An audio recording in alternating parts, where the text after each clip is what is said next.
ये कहानी है ऐसे इंसान की जो ऑफिस में काम किया करता था। ऑफिस के काम के प्रेशर की वजह से बहुत परेशान रहा करता था कि इतना सारा काम है, बॉस की डांट रोज़ाना सुनने को मिलती है। वही जो गुस्सा ऑफिस का होता था घर आकर बीवी बच्चों में निकालता था, घर में झगड़ा करता था। उसे लग रहा था कि उसकी लाइफ का होना ना होना बराबर है।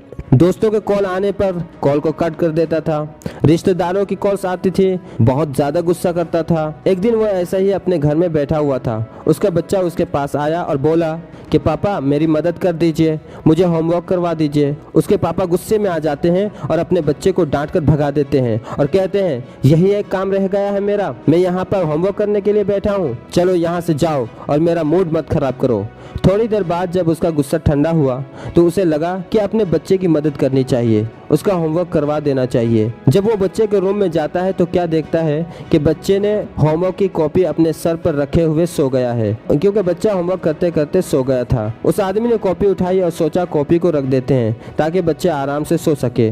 जैसे ही वो कॉपी को रखने जा रहे थे उसने सोचा चलो एक बार पढ़ लेते हैं, आखिर बच्चा क्या पढ़ रहा था, आखिर बच्चा पढ़ता भी है या नहीं पढ़ता है, अगर पढ़ता है तो क्या पढ़ता है, चलो एक बार चेक कर लेता हूँ। उसने ये भी सोचा कि आखिर बच्चे को ऐसा कौन सा होमवर्क मिल गया था कि आज उसे मेरी मदद की ज़रूरत पड़ गई। उसने देखा कि बच्चे को एक टॉपिक दिया गया है जिस टॉपिक का नाम था वो काम जो हमें शुरू में अच्छे नहीं लगते लेकिन बाद में धीरे धीरे अच्छे लगने लगते हैं। उस टॉपिक पे बच्चे को एक मजमून लिखना था। बच्चा एक पैराग्राफ लिख चुका था तो वो आदमी पढ़ना शुरू किया। बच्चे ने सबसे पहले लिखा था thank you so much final exam का, जो शुरू में हमें बुरे लगते हैं लेकिन उसकी वजह से बाद में गर्मियों की छुट्टियां आ जाती हैं। थैंक यू सो मच उन बेस्वाद कड़वी लगने वाली दवाइयों का जो शुरू में तो बिल्कुल अच्छी नहीं लगती लेकिन बाद में उनकी वजह से हम सब ठीक हो जाते हैं। फिर उस बच्चे ने आगे लिखा थैंक यू सो मच उस अलार्म का जो सुबह सुबह हमें जगा देती है, हमें अच्छा नहीं लगता लेकिन उसकी वजह से जब हम जाग जाते हैं तो हमें मालूम चलता है कि हम जिंदा हैं। थैंक यू सो मच ऊपर वाले अल्लाह का जिसने मुझे मम्मी पापा दिए।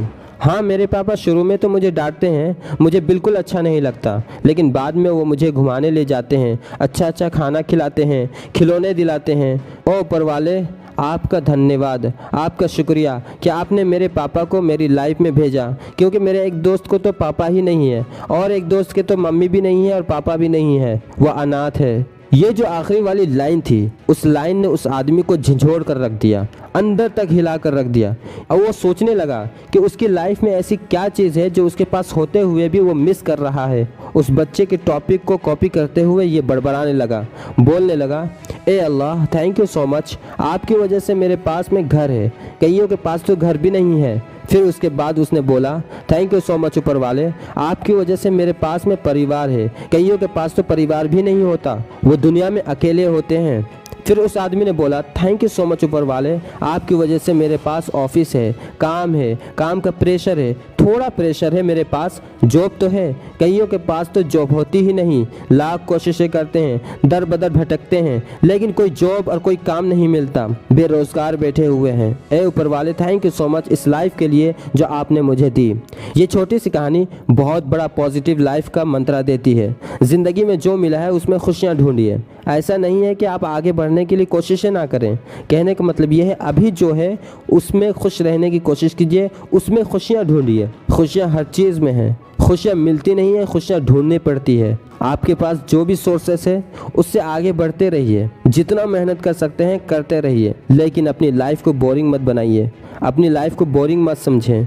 सोचिए कि आखिर ऐसा क्या है मेरी ज़िंदगी में जो मैं मिस कर रहा हूँ। आप अपने दिल के आंखों से देखिए, आपके आसपास बहुत सारी खुशियाँ हैं।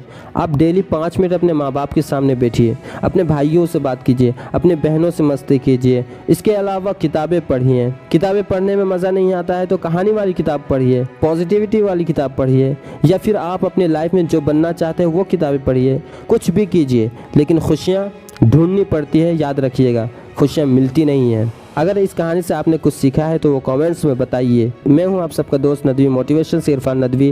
फिर मिलते हैं एक नई उम्मीद, एक नए जज्बे के साथ और मोहब्बत के साथ। तब तक के लिए wish you all the very best. खुश रहिए, खुशियाँ बांटते रहिए, खुशियाँ ढूंढते रहिए। Love you all. जय हिंद, जय भारत।